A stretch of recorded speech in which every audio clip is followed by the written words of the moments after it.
जीवन जो एक अनंत प्रवाह के समान है, जिसमें सुख और दुख दोनों समान रूप से समाहित हैं।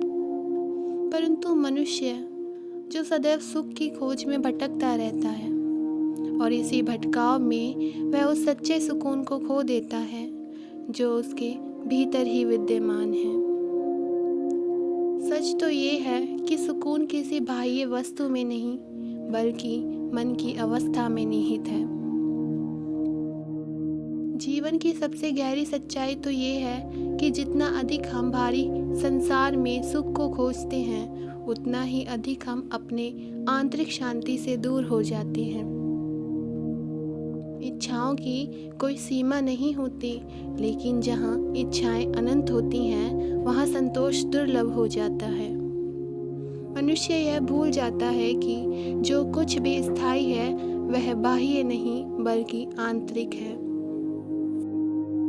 जैसे धन, पद और प्रतिष्ठा समय के साथ बदल जाते हैं, परंतु शांति और संतोष वहीं रह सकते हैं जो भीतर से उत्पन्न हो।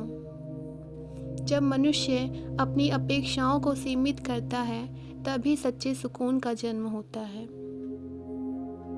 क्योंकि अपेक्षाएं ही वह कारण हैं जो मन को अशांत करती हैं। जितनी अधिक हमारी अपेक्षाएं होंगी, उतनी ही अधिक निराशाएं भी। हर परिस्थिति हमारे अनुकूल नहीं होंगी।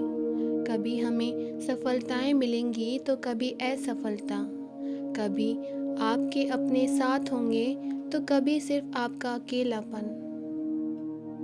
अगर इन सब के बीच यदि कुछ स्थायी है तो वह है हमारे भीतर की दृष्टि।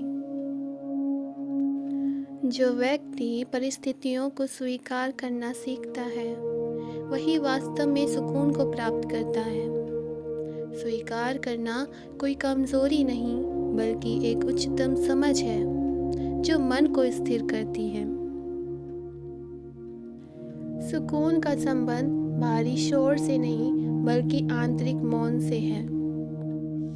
जब विचार शांत होते हैं तो जीवन हमें स्पष्ट रूप से दिखाई देने लगता है, और जब मन शांत होता है तभी व्यक्ति वास्तविक आनंद को अनुभव करता है। जीवन निरंतर हमें यह सिखाता है कि सब कुछ बदलने योग्य है। लोग जीवन में आते हैं और चले जाते हैं, परिस्थितियां बनती हैं और बिगड़ भी जाती हैं। यदि इन सब में कुछ नहीं बदलता तो वह है हमारा अनुभव और हमारी समझ। इसलिए जीवन से हमें यह सीख मिलती है कि वर्तमान क्षण को जीना ही सच्चा सुकून है।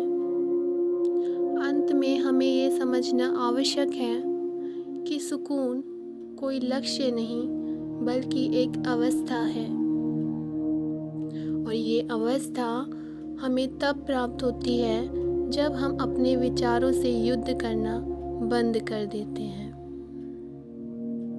इस दिन मनुष्य ये समझ लेगा कि उसे भारी दुनिया को बदलने की आवश्यकता नहीं बल्कि अपनी दृष्टि को बदलने की आवश्यकता है। उस दिन उसके जीवन में वास्तविक शांति का उदय होता है।